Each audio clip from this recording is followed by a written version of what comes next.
আসসালামু আলাইকুম। আমি আপনাদেরই ভাই মোহাম্মদ রুবেল মল্লিক। বাংলাদেশের জনগণ,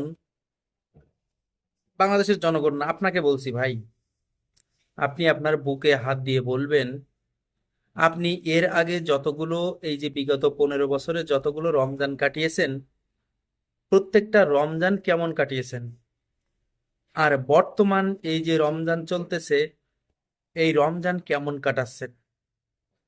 এটা অবশ্যই আপনি আপনার বুকে হাত দিয়ে একটু বলেন। গত রমজানে নিত্য প্রয়োজনীয় দ্রব্যমূল্যের যে চড়াও দাম ছিল, সেই চড়াও দাম এবার রমজানে এখনো আছে কিনা, এটা আপনি বুকে হাত দিয়ে নিজেকে প্রশ্ন করুন। গত রমজানে পেঁয়াজের দাম ছিল কত, রসুনের দাম ছিল কত, আদার দাম ছিল কত, বেগুনের দাম ছিল কত, শাকসবজির দাম ছিল কত, চিনির দাম ছিল কত, এগুলো হয়তো আপনার মনে আছে, মনে থাকার কথা। যদি মনে থেকে থাকে, তাহলে আপনি একটু যাচাই করেন, একটু পার্থক্য করেন। পার্থক্য না করে আপনি কেন বলেন আগের থেকেও ভালো আছি? কেন বলেন যে আগের থেকেও ভালো আছি? আমরা কেন এতটা অকৃতজ্ঞ? আমরা কেন এতটা অকৃতজ্ঞ জাতি?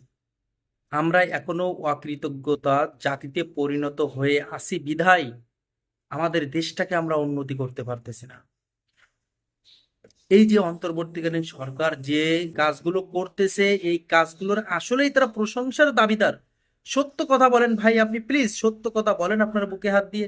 তারা কিন্তু প্রশংসার দাবিদার, কিন্তু আপনি, আমি, আমরা সবাই কিন্তু প্রশংসা করতেছি না তাদের। কেন অকৃতজ্ঞতা প্রকাশ করছি আমরা? কেন এত অকৃতজ্ঞ জাতি আমরা? কাঁঠাল দিয়ে বার্গার বানাও, কাঁঠাল দিয়ে বার্গার বানাও, মনে নেই? বেগুনির চপের পরিবর্তে কি চপ খাও, এসব কথা মনে নেই আপনাদের? এগুলো মনে থাকার কথা। এগুলো মনে রাখুন, আর এগুলো মনে করুন, আর বর্তমান সময়ের কথা একটু ভাবুন। তারপরে না হয় বলুন যে আমরা এখনো ভালো আছি। এই আপনাদেরকে বলছি, যারা আপনারা বলেন না যে আমরা আগের থেকেও ভালো আছি, আপনারা টাটকা মুনাফেক, টাটকা মুনাফেক আপনারা। এই মুনাফিকি ছেড়ে দেন। মুনাফিকি ছেড়ে দিয়ে যে ভালো কাজ করে আপনার এলাকায় হোক বা সরকার হোক, তাকে বাহবা দিন, তাকে কৃতজ্ঞতা প্রকাশ করুন। অকৃতজ্ঞতা হয়েন না, অকৃতজ্ঞতা মানব জাতি হয়েন না, ধ্বংস হয়ে যাবেন। সুতরাং এই অন্তর্বর্তীকালীন সরকার যে এবার রমজানে মানুষের যে কিছুটা স্বস্তি দিচ্ছে, শ্রমজীবী মানুষের মানে মনের মাঝে যে এবার স্বস্তি ফিরে আসছে, সেটা কিন্তু বোঝা যাচ্ছে। সুতরাং বাংলাদেশের আপামার মানুষ কিন্তু শ্রমজীবী মানুষ। এই শ্রমজীবী মানুষের মুখে, চোখে মুখে যদি হাসি ফুটে, তাহলে তো দেশটা ধন্য।